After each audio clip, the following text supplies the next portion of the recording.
Good afternoon. My name is Melissa Dietrich, Associate Director of Membership, and I'd like to welcome you to Unraveling the Complexity of the Chrysanthemum Festival. This event will be recorded and the video will be emailed to all who have registered for this webinar. It is my great pleasure to introduce our presenter, Kate Santos. Kate is the Director of Science Division here at the Gardens.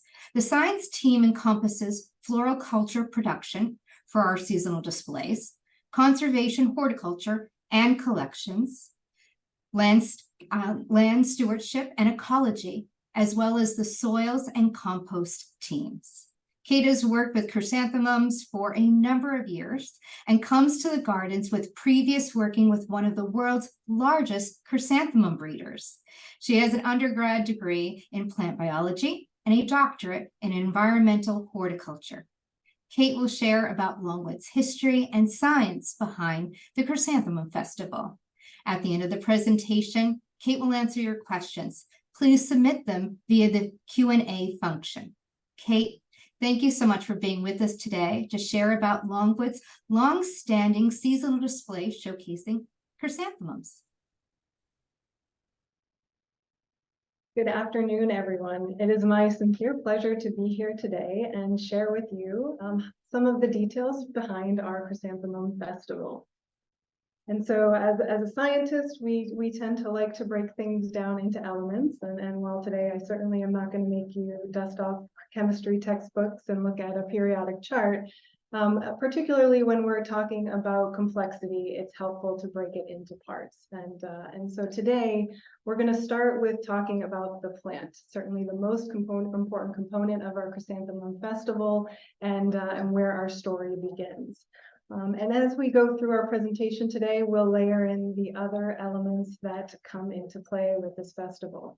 And that ties in our science. So the science of horticulture production and how we grow and produce all of these beautiful plants, and how that then weaves into the artistry and technique of the people learning alongside and growing alongside these plants as we create some impressive and imaginative forms.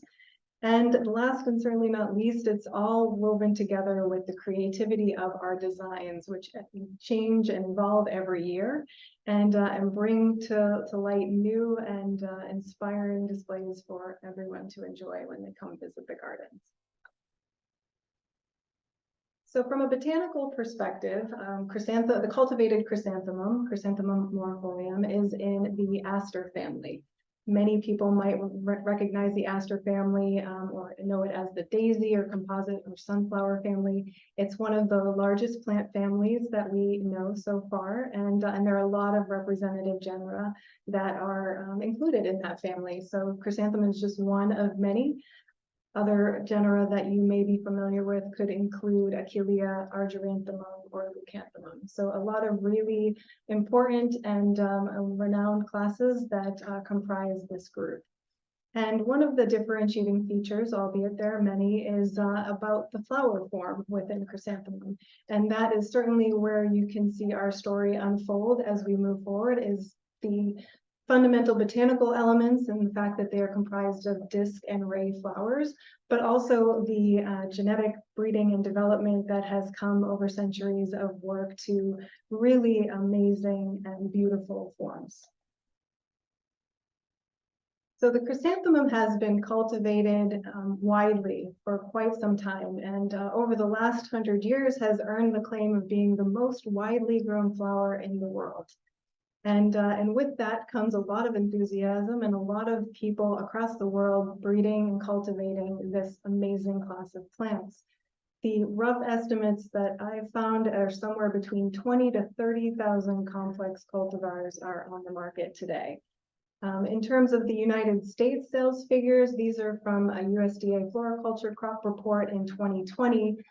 We have three main classes of chrysanthemums: hardy mums, which many of you are probably quite familiar with and seeing around this time of year, are potted mums and cut mums. But in total, to give some perspective, we sell anywhere right around 57 million mums a year, and that value is somewhere around $173 million. So it is certainly a very important crop for the United States and also internationally, and has a very prominent presence in our lives and every day. So what are the benefits of growing chrysanthemums? You know, one of the things as we move forward and talk a bit about the technical aspects of the science and the production is that they are highly programmable. So they can be grown year-round. So while given left to its natural devices, chrysanthemums would naturally flower in the fall. With the programmability of this plant, you can program them to flower any time of year. And that's why often you'll see pot mums available year-round in the grocery stores or garden centers. How we're able to do this, and we'll go into more detail on this, but flowering is precisely timed by manipulating day length, and that is also called forcing. One of the other aspects related to chrysanthemums and why they are so widely utilized is the extreme broad range of color range and flower form diversity.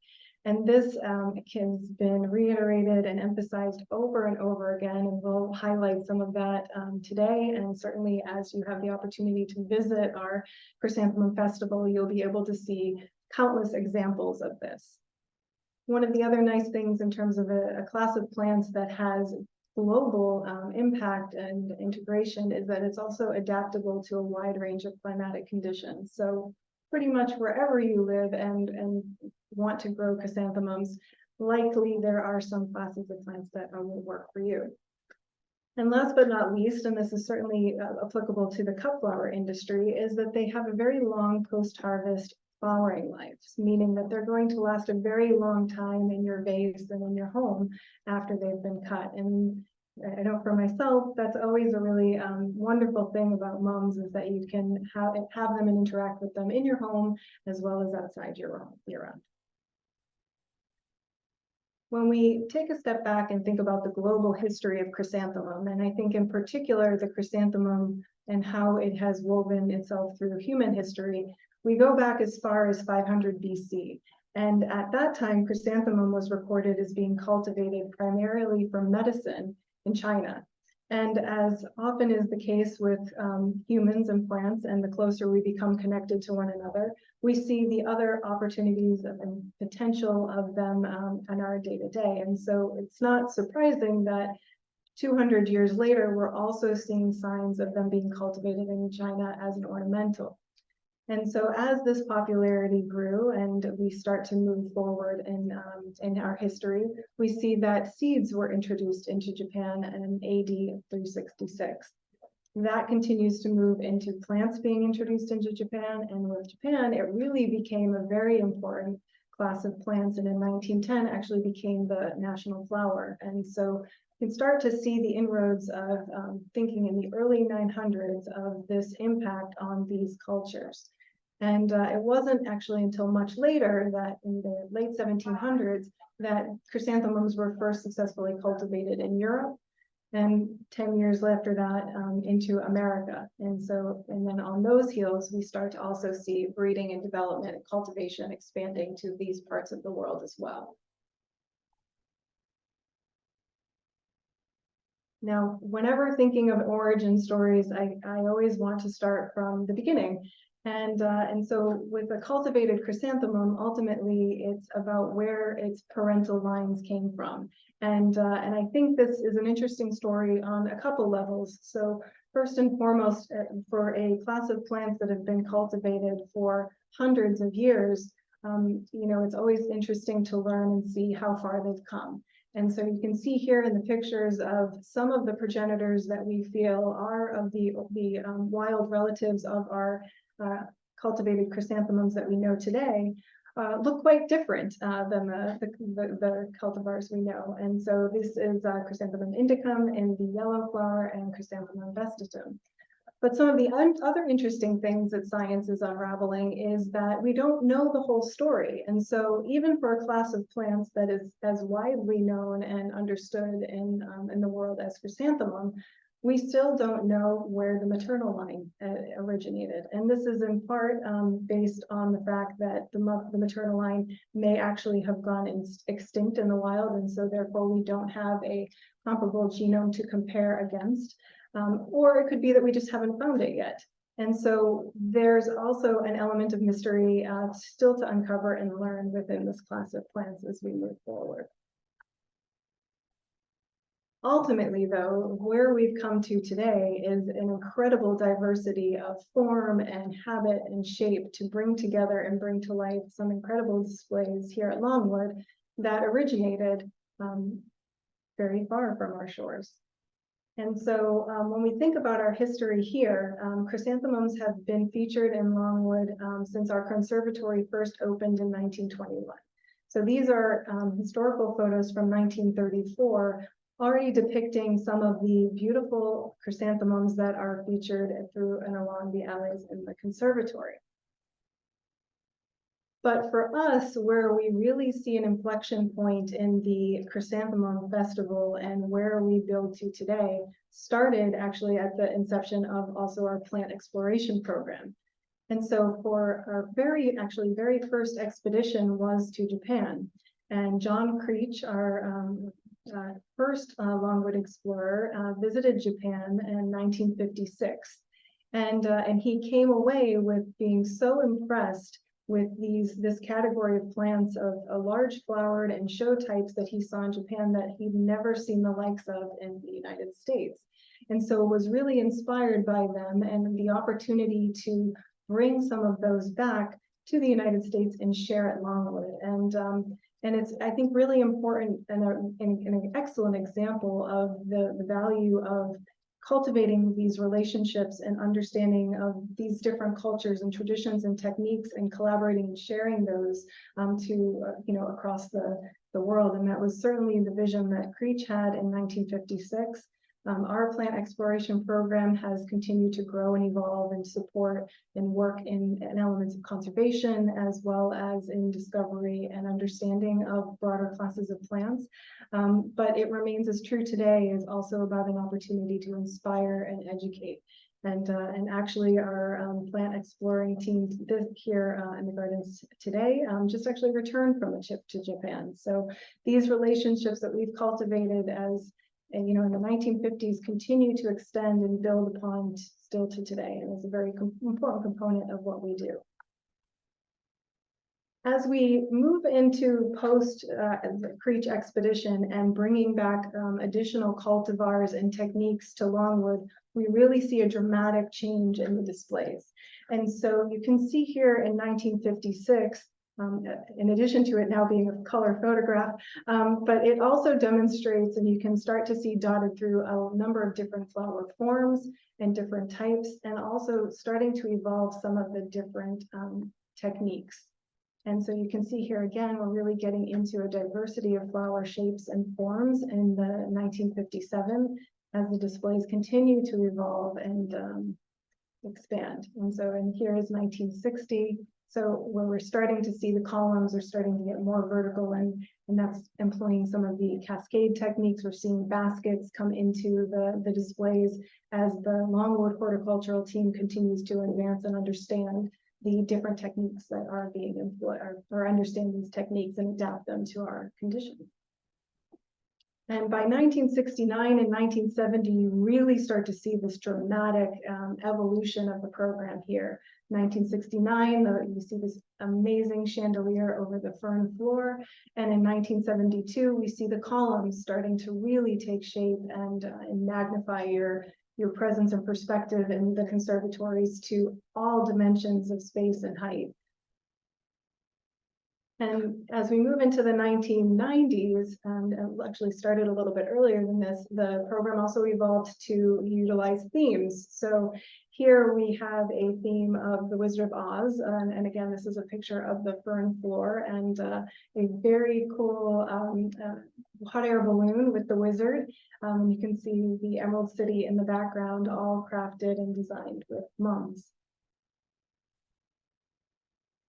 And as we again continue to adapt and evolve, and additional people come into the team that have passions and interests to learn more, and continue to go and work with artisans in Japan, the Thousand Bloom was what evolved to we started to test this technique in 2004 and 2005, and we're proud to bring it to the conservatories and the displays. Shortly after that, this is a picture in 2009 featuring the thousand. It was one singular plant with 1,000 or sometimes over 1,000 stems of flowers. And this brings us to today, and so we continue to challenge ourselves to be creative and to think about new forms and designs and ways to inspire and bring joy to everyone that walks through the doors and has the opportunity to experience this amazing display. So some of the things that we think about with regards to this Chrysanthemum Festival is that it is intrinsically tied to our chrysanthemum collection, which of course started in terms of framing and form with the Creech expedition, but today has come to comprise a collection of 204 cultivars, 40 of which are in our core collection and 156 which are in our broader collection. And these cultivars really represent an opportunity for us to diversify our collection. They are tenants and connections back to the breeding and development that's been done in China and Asia, as well as other unique forms and cultivars, and they will continue to evolve as our collection and our program does. In terms of what our objectives are for the chrysanthemum collection, it really starts with the preservation of our chrysanthemum legacy. And we're proud to have such a rich chrysanthemum legacy here at Longwood and look forward to continuing to build upon that in the future. And that comes in the form of expanding the display with unique growing styles. We continue to challenge ourselves and think outside the box in ways of which we can, to try new things. And the collection really is focused on cultivars that are bred specifically to be adaptable and to work in these types of forms and techniques so that we can tie to the traditional techniques that they're inspired from. And last and certainly not least is an opportunity to educate everyone that walks through our doors about this program and this tradition. And so, as I mentioned, when we really look at the evolution of chrysanthemums as a class of plants, it is really remarkable and breathtaking to look across all of these different flower forms. And so the National Chrysanthemum Society has identified 13 unique chrysanthemum flower classes.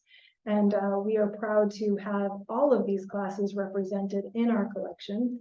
And one of the things, while we do change and evolve the displays every year, we do strive to make sure that we have at least one, if not many, of these classes represented in every display. So I certainly encourage those of you who have the opportunity to come visit in person to keep an eye out for all 13 different classes of flowers throughout the conservatories.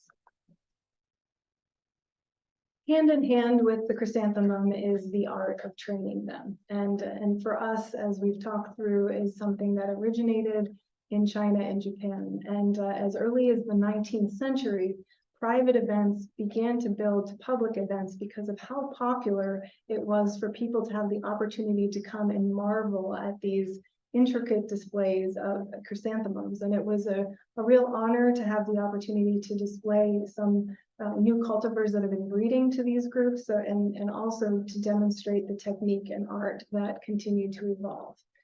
For us here at Longwood, it is really about the emphasis of traditional techniques and how they're used and adapted to elevate the timeless art and invent new styles for our displays. And so when we think about the history and tradition, it's always important to connect to that. And so it was really, there's some beautiful books available that talk about chrysanthemum growing in Japan and history. And so I pulled some from the archives because I think they really give an idea of where we've come and why it was such an inspiring experience to bring back and share with people in the United States when Creech went in the 1950s.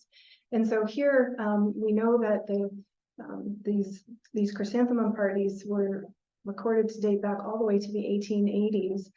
These two photos are from 1904 and 1909 and just give a I think, a real good snapshot of the magnificent scale in which these chrysanthemums were displayed, as well as demonstrating the diversity of technique and design. And I think one of the things as we talk about unraveling complexity is understanding that it is about incremental change over time with the chrysanthemum display and the development of these forms and growing of these forms. And so in order to really make sure that we realize the end result that we hope for, it is about very precise planning. And so this is an excerpt again from the Japanese on how they go about for every form, breaking out in sections how to time the right steps at the right time. So you can see here, the different components that layer in, whether it's the location of where the plants are at any given time during the production. Also the cultivation elements. So at what point do different elements need to happen with regards to watering or fertility?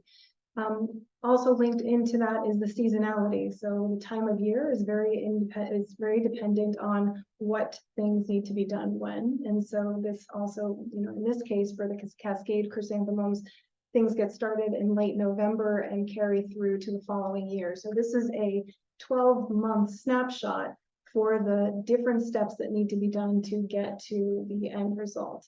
And the last piece is the work. And so that layers in from repotting to pinching to planting to addition, again, these different stages of pinching as we move into the actual form and shape, and then tying and movement to the display. And so a lot of this is what helped to inspire and inform our techniques and how we've adapted to what we do in terms of the development of our display. And so these are, again, some photos from the 1950s and 60s demonstrating the work and trials and research that we did here at Longwood to learn and understand these cultivars and how to best grow them, whether it's adjusting for mist and temperature, or whether it had to do with the techniques and evolving the techniques. Also, you can see some photos here related to the cascade chrysanthemums in the baskets. And so that continued to evolve over time. And so you can see some more recent photos depicting here of the different stages that we work through with the cascade chrysanthemums in order to get to the end result that we hope for. And so this is an example of when we are bending and tying. And you can see here some examples of how we start the chrysanthemum baskets erect. And then over time, at critical stages, we will bend them down and tie them to a form until the final, end result of the basket that hangs in the conservatories. And this technique is something that we apply to other forms of and other techniques as well. So you can also correlate similar approaches for our columns and the cascades that wrap around the columns. Also start upright and are that at a critical point bent down and are then trained to grow down over time. And so, and here you can see, again, it is this counterbalance of having a constant pulse on the plant and the stage of growth that it is, and the maintenance and technique that gets layered in at different times. So here you can see us sharing some of the forms and ultimately getting to this end result that we see throughout the conservatories today. And so with regards to the collection, it's about the cultivars and, as I mentioned, also the techniques. And so we want to make sure in our collection that we have cultivars that are conducive to these different techniques, because we hope to either depict these techniques in our displays annually, or sometimes these are techniques that make an appearance on a less regular basis. But ultimately, the foundation of our collection is intended to be to ensure that we have the opportunity to depict and to share these different techniques. And layering in with the techniques is the fundamentals of the production and training. And so when I say training, it's about training the plants to different forms. And so we start at a very important stage, which is with tissue culture. And this became very apparent, like all plants, chrysanthemums are susceptible to disease, pathogens, and virus. And in the 1970s, we unfortunately lost the last of the Creech expedition cultivars because of virus. And that really spurred for us, as well as the broader industry at the time, and as things move forward, about the importance of clean stock management and being able to preserve and maintain clean plants that are virus free. And so for us, that started with developing a tissue culture program where we're able to keep plants separate and in a very sterile environment, which built to, in 2002, us also doing a virus free, or moving towards, we're not there yet, a virus elimination program, which is also intrinsically tied to our tissue culture program, and where we remove the very, very, very tip of the growing point of a chrysanthemum, and where we hope that that a virus has not quite reached to in the plant, and then grow that in tissue culture so that we can essentially eliminate the virus from the cultivars. We're separating the plant from the virus and enabling us to keep a clean stock program. So our goal continues every year. We continue to work on additional cultivars in our collection so that we can eventually get to a point where the entire collection is free of virus. In the interim, we do a lot of work on the phytosanitary side to make sure that they are kept separate from those that are clean as we move forward with the displays. So as we start every season from plants that are coming out of tissue culture, they then go into the stock plant production. And this is where we start to build up our numbers so that we can grow multiple plants for the forms, as well as for in the beds and the displays. From these stock plants, we take vegetative cuttings, and those are stuck in a growing substrate and propagation trays and put under mist until they root. And that's usually about 3 weeks. And then we move them into our new nursery greenhouse complex to grow on. And this is when we start to layer in the technique and training of developing these plants to our display objectives. And to put it in perspective, this is a long-term commitment. So we start, with our sprays and our disc buds and our single stems take anywhere from 3/4 of a year to almost a year from start to finish. And then as we move into more of our specialty forms, we extend the time. So when we look at our cascades and our forms, it's 1.3 to 1.4 years. As we go to the 1,000 bloom, it's actually almost 2 years from start to finish to realize this final form. So it is certainly a time commitment, but also a very important and precisely timed process. So when we break out some of the key production elements that layer into this technique and ultimate result, it breaks out into approximately 7 key steps or elements. And it first and foremost starts with lighting. We talked about the programmability of chrysanthemums, and we'll talk about how that's important, and also forcing.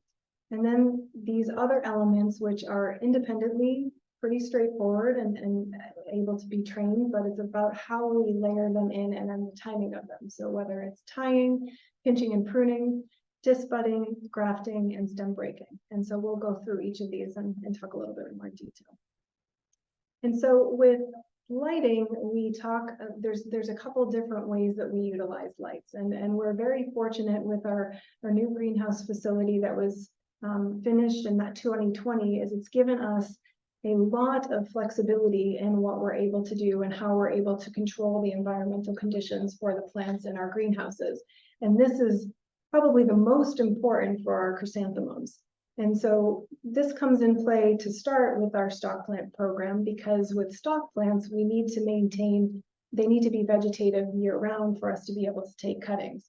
And so we're able to manipulate that by, with chrysanthemums, they flower in the fall. So we need to let the stock plants think that they are in a period of perpetual summer. And so in order to do that, they need to think that perceive a short night or a long day. And so we are able to manipulate that by extending the day with additional lights. On the other side, when we want to make sure that we have our plants coming ready to flower, it's important to do the opposite.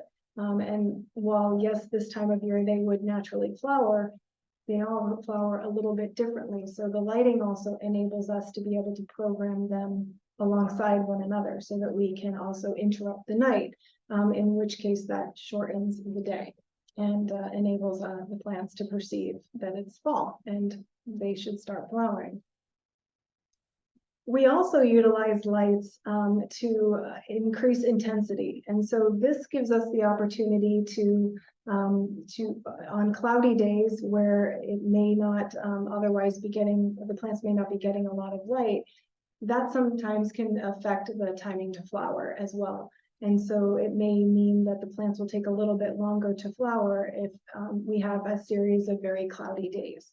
And so what we're able to also do with these, the new greenhouses and by utilizing the light is increase the light intensity on cloudy days, still keeping the day lengths the same. And that will help us to continue to meet the timelines that we have for these plants. And so as we move into forcing, this is the other element that we need to, or that is a very important part of what we do, and that's involving black cloth. And so we want to have the plants perceive that it's night, and so we pull the black cloth so that they have at least a 12-hour period of night. Now, when we talked a little bit about this, is this balance of light and dark. So with response groups, chrysanthemums then get grouped together based on their response time. So some chrysanthemums take as little as 6 weeks to flower, and some take as many as 10 to flower or to be black clothed and to perceive the difference in time. And so how we do this on a simple or single cultivar example is with this cultivar Echo. And so if we have a display date, I can't see my screen there right now, but so based on what our display date is, we have a short day response that is 10 weeks. And so we have to subtract 10 weeks from our intended display date, and that tells us when we need to start our short days so that the plants will flower for when we want to display. Where that gets a little bit more complicated, as I mentioned, is every cultivar has a different response time. And so this is just an excerpt of how we program and time our displays, but that for chrysanthemums, but that all links back to the short day response window. So it's important for us to build up the plant and develop it to the point we need it to be before we need to move it into short days. And so we can look across our collection of what's going to go into the display. I'd understand what the short day response is and then work back from the display date to know when we need to move different blocks of plants into these environments. So it takes, again, a lot of planning and logistics as we evolve this program in order to be able to time the plants appropriately. And so the next phase of what we work through is tied to pruning. And so pruning has a number of different, we can prune in a number of different ways. Here, we're actually just pinching off the very, very tip or there's a very initial growing tip, but it can, and so you can see here why we pinch is that it helps to promote branching and vegetative growth. So as we're looking to develop the plants to grow across different forms or to different shapes, we want to encourage the growth in those directions. And so in order to do that, we have to pinch the plants. And oftentimes in regular successions in order to continue to encourage the growth and development that we aspire to.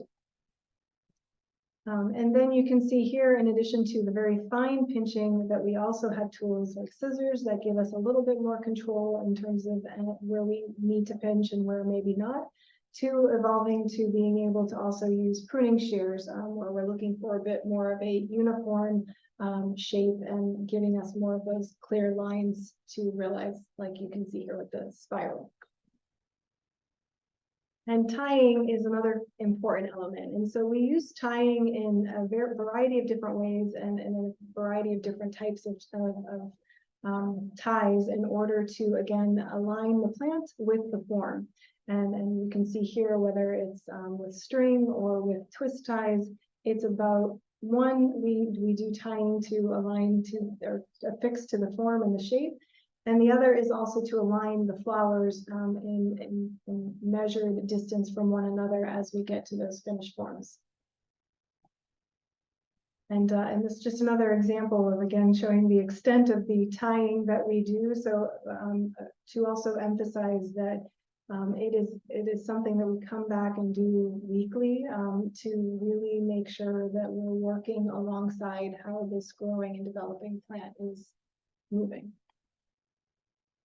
And then we move to disbudding, and depending on who you talk to on our team, this is a very polarizing part of the process because it is very labor intensive. There's no way to automate this, and so it has to be done entirely by hand. And so what makes the displays at Longwood so special is the extent in which we're able to do this and showcase the remarkable results that come from being able to do this. Whereas growers in the commercial industry, unfortunately, aren't always able to justify the additional expense for this. So it's something that's really special to be able to see here at Longwood.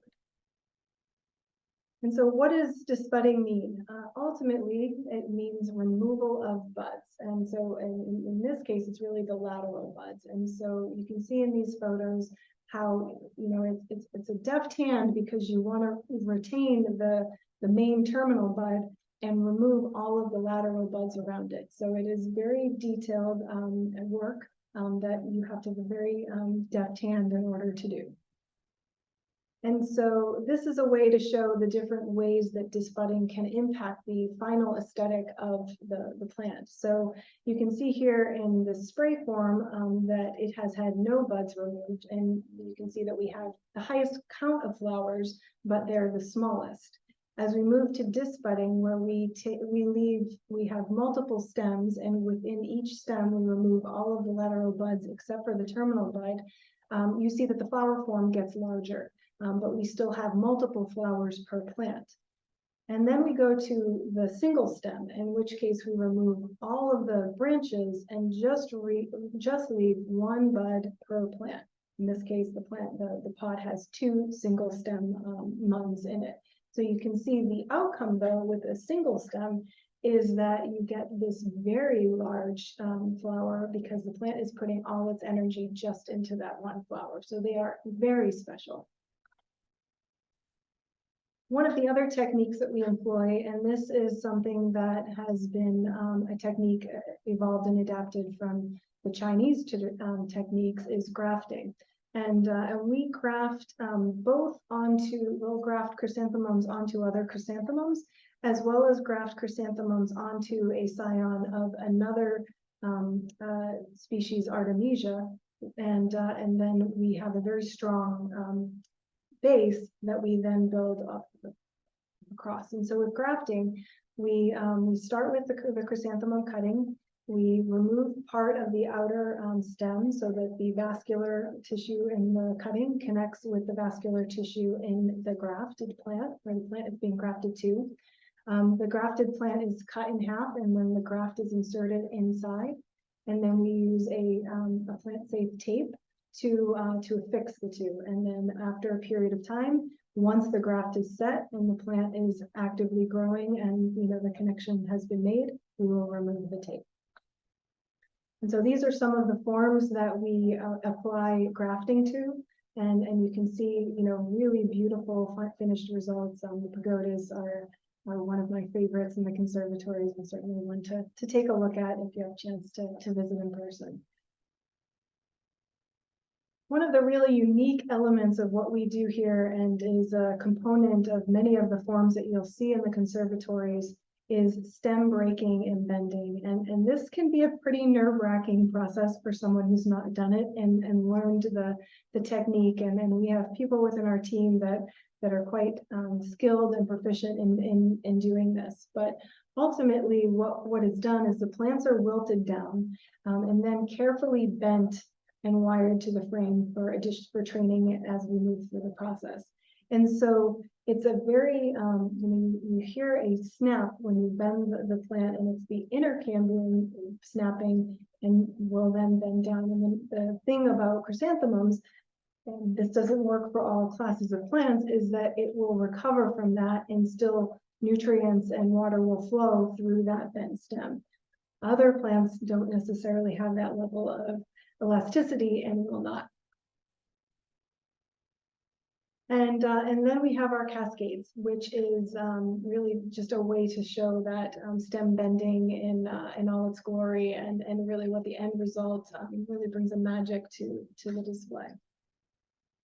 So when we look at our Chrysanthemum Festival for this year, I think it's always interesting to kind of look at the stats of what went into this. So this year we have 87 of our 204 cultivars on display, and those are split between two seasons, the display season. So you'll see those kind of evolving as the display moves forward. We have 21 different types of forms, but a total of 134 forms. We use 30,000 cuttings to go into all of these different plants. Of the total pot chrysanthemum types, we have 8,865. We used a total of 35,000 square feet of greenhouse space, and took 15,000 hours across our 27 staff of full-time, part-time, and volunteers. And so again, certainly something that is a significant investment here for us at Longwood.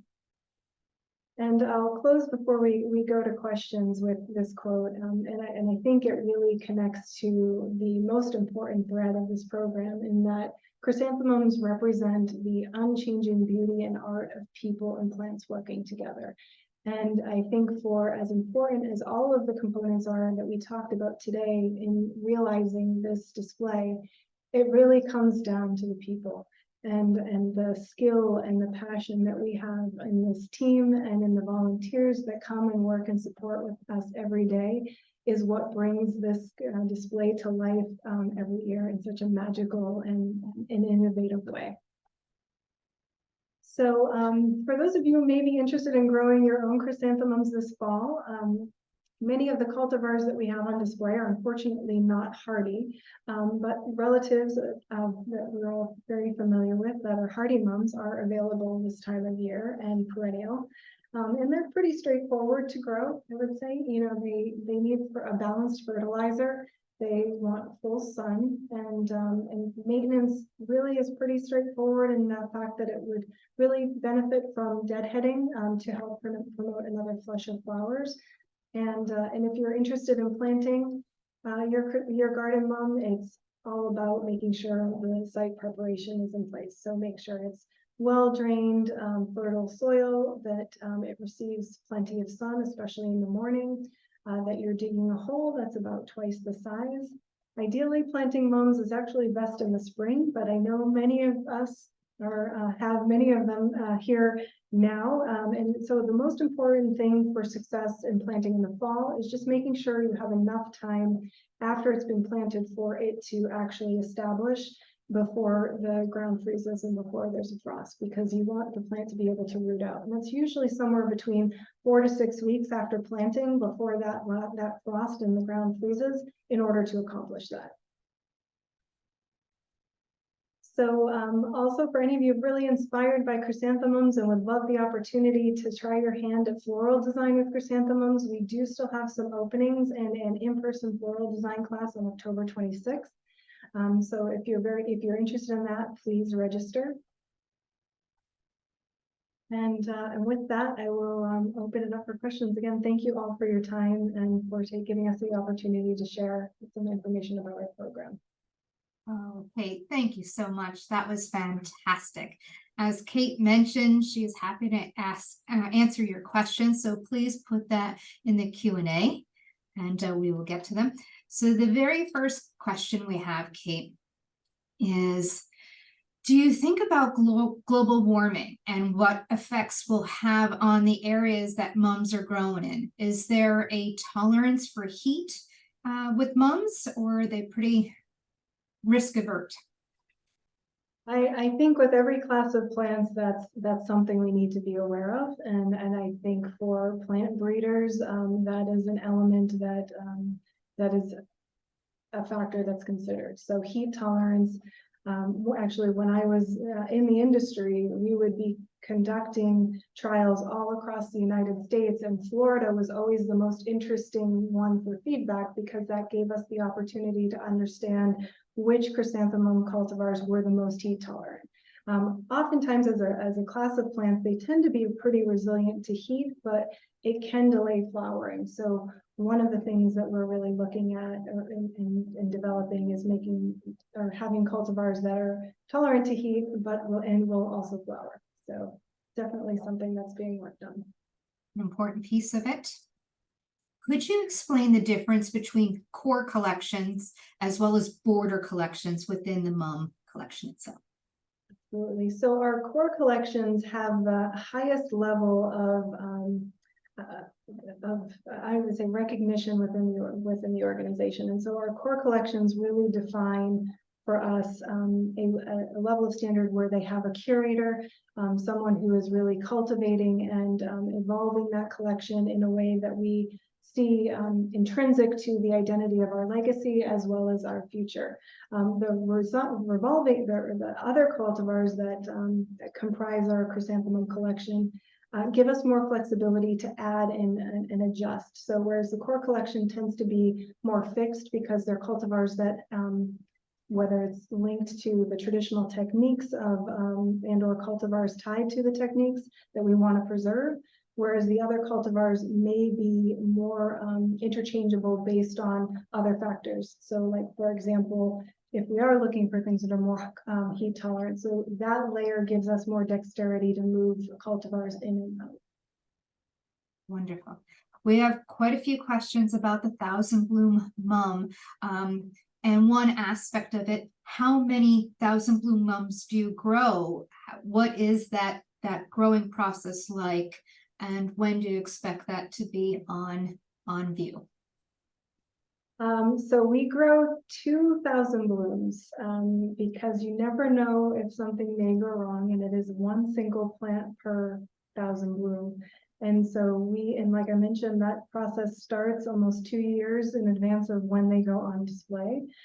This year, we're hoping it will be sometime during the week of October 18th, but we will, there's a lot of factors that come into play, especially on this last phase of the process with the 1,000 blooms. So weather is dependent as well as the overall development of the plant. Wonderful. Could you share a little bit about the percentage of plants that are in the Festival of Chrysanthemums that are actually grown on site? So with the Chrysanthemum Festival, we grow all of the chrysanthemums on site. And that again goes back to the level of detail and technique that is applied to the chrysanthemums themselves. Some of the other complementary plants that are integrated in with the displays are what we bring in and work with other growers in the area to complement the chrysanthemums. But because we take and have such a high level of standards with these chrysanthemums, we want to make sure that we do them as much justice and opportunity to exemplify their amazing beauty by having our own hands in it. Wonderful. Could you share or maybe recommend chrysanthemum festivals in Japan if somebody was so inclined to travel? If there were chrysanthemums in chrysanthemum festivals that they could see in Japan, so if they traveled abroad. Yeah, no, that's a great question.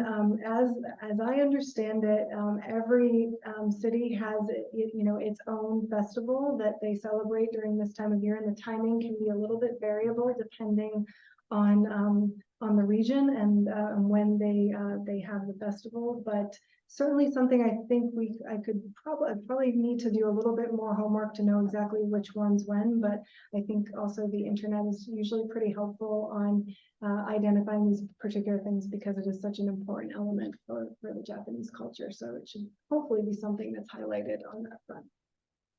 Wonderful. There was a slide that you were featuring the disbudding with three different versions. Was that the same plant for all three of the disbudding techniques, or were they different plants featuring the different techniques? Great question, and thank you for bringing that up. No, it was not. It's not the same cultivar. Shades of, I know, so I apologize for the confusion there. Those are three different cultivars. Wonderful. You mentioned wilting.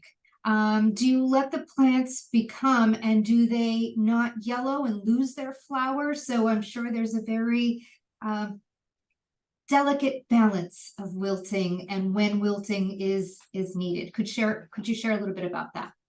Correct. It comes back again to the timing of when that happens. And so the plants are still in their vegetative stage, meaning there are no flower buds yet. And it's really important to do that at that stage because, to your point, the more stress you put on a plant at the point when it's flowering, the more unfavorable results you will find. And so we do that fairly early in the process. In terms of doing the wilt, and it is a fine line of getting it to wilt, but not wilted too far to make sure that we don't have any adverse effects in terms of nutritional changes in the plant. And that is something that again goes back to the importance of the cultivar selection that it comprises our collection, because there are certain cultivars that really are more inclined to respond well and positively to this technique. And we've learned that over the years. And that's how also what informs which cultivars we use for the cascade and baskets. Thank you. Another question. All of these incredible plants, what do you do with them after the display is over? Yes, it's always a bit bittersweet when we conclude the display, and so we always want to try to be as sustainable as possible. So when we remove the chrysanthemums at the end of the display, many of them get moved into our in-house soils and composting. And so this is a really important part of our program because we want to take those plants and then those get integrated and we make compost that then gets utilized throughout the gardens and also is available for purchase for people to use in their own garden. Wonderful. Another question is about sterilization. Do you sterilize your cutting tools to prevent virus? What other techniques are you utilizing to prevent virus?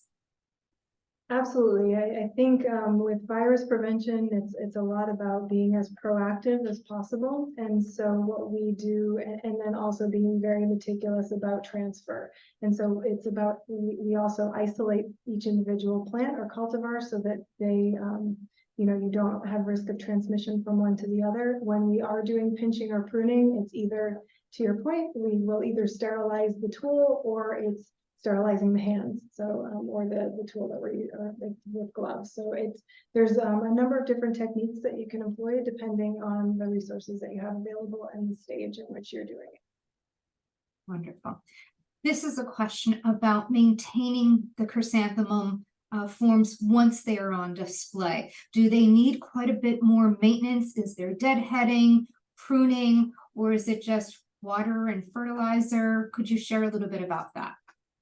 Yes, so there is, we try on the production side to get them to as finished potential or place as possible when they go on displays. But as we all know, they're living entities, so they're continuing to grow, albeit at a little bit smaller pace because the conservatories didn't reduce a little bit of the light. And so, which works to our advantage with the mums. And so what we do though is our technicians and specialists do come and do checks semi-regularly. A lot of it comes down to the tying. And as the stems start to grow and develop over time while the display is in place, it's coming in and doing some adjustments on the tying and some deadheading as well. So there are some fine tuning that we continue to do and support with. Wonderful. Is there a formula that you use when you start to monitor for flowering? Is there check marks or benchmarks that you're looking for plants when they're determined? Yeah, that's a good question. So with our collection as it stands now, we have done the trialing to identify what the response times are for each cultivar.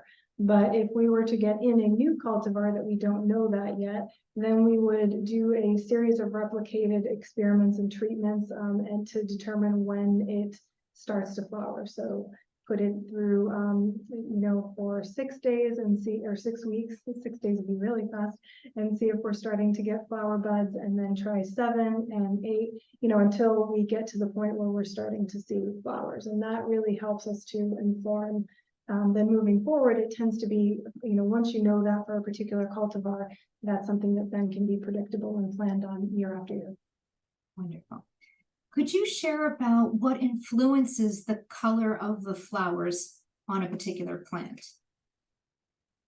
Oh, that's a good question. There's a lot of factors that influence color, but it certainly contends back to the parental lines and what in the genetics, what the diversity of the color is. So it really starts with who the parent plants are and what colors they're expressing. And oftentimes, if you've got a plant that's orange, you may have some red in there, or pink. So successive breeding over time may pull those colors out. And similarly on the other side. So it is a lot of successive crossings, but ultimately ties back to the parents. So we talk about, where the presentation started, and on the paternal line, we see potentially yellow and white. That extends all the way up to some of the mums we see today. Perhaps on the maternal line side, we had a red or a purple or a pink, and that's why we see that breadth of dexterity and color in the class. Wonderful. We have a question about growing roots from a cutting, and that was started in October. Should they keep it indoors, or should they plant it, or keep it indoors, or keep it outdoors? They're in Ohio. If you can have any thoughts. Well, you have a little bit of a challenge trying to propagate a cutting in October, simply because the plant is thinking it's time to flower. And so the biggest challenge you have with propagation is trying to keep it vegetative during this time of year. So I would say indoors gives you the opportunity to try to extend the day so that the plant still thinks it's summer. But in terms of the nice thing with chrysanthemums overall, though, is they're pretty easy to root.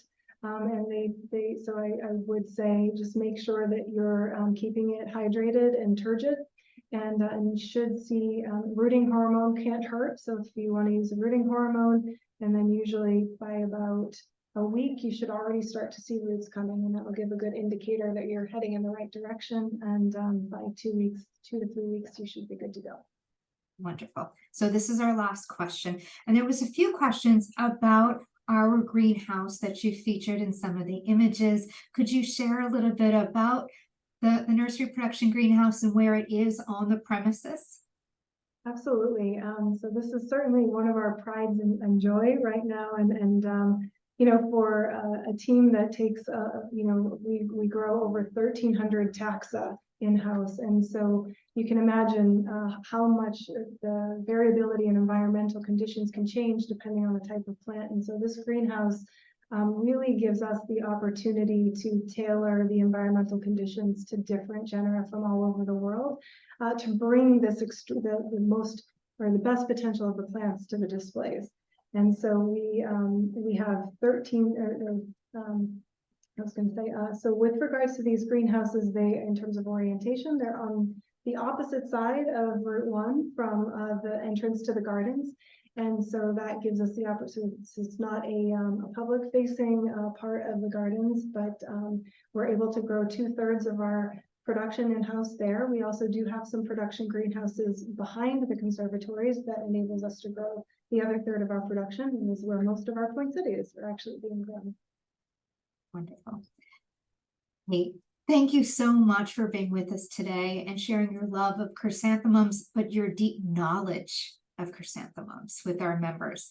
I'd also like to thank you, our members. Your support not only preserves a rich legacy, but also helps Longwood Gardens to continue to inspire for many future generations to come. From all of us at Longwood, thank you. Have a great day, all.